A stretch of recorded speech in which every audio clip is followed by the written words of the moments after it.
ये एक प्रॉब्लम है बिकॉज मैंने दोनों सेट्स में private universities as well as government colleges में दोनों सेट में मैंने टीचिंग की है।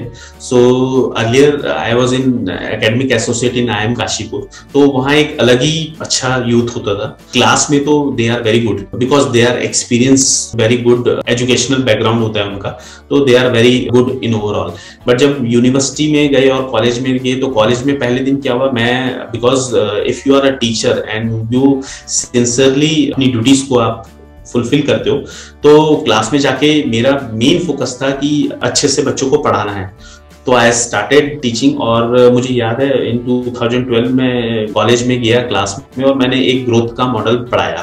तो ग्रोथ के मॉडल में कुछ न्यूमेरिकल मैथमेटिकल इक्वेशंस होती हैं, मैंने उसको ड्रॉ किया और उसके बाद सारे बच्चे प्रिंसिपल के पास चले गए और क्या सर क्या पढ़ा रहे हैं, हमारी समझ में नहीं आता है।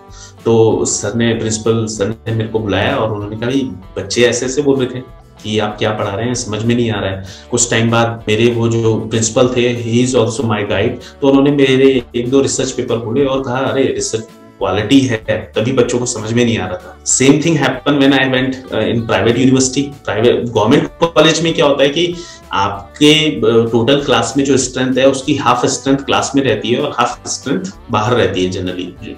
तो जो नहीं पढ़ने वाले होते हैं वो क्लास अवॉइड कर देते हैं। बट प्राइवेट यूनिवर्सिटी में आपको दोनों को पढ़ाना है क्लास के अंदर because there is attendance criteria. तो उसमें कुछ बच्चे उनको क्लास में टैकल करना बड़ा मुश्किल हो जाता है जो नहीं पढ़ने वाले हैं, बिकॉज वो उनको भी डिस्टर्ब करते हैं और टीचर को भी डिस्टर्ब करते हैं। तो एक चैलेंज था, बट धीरे धीरे रूटीनली उससे ओवरकम हुआ मैं धीरे धीरे, और स्टूडेंट्स फीडबैक वाज गुड।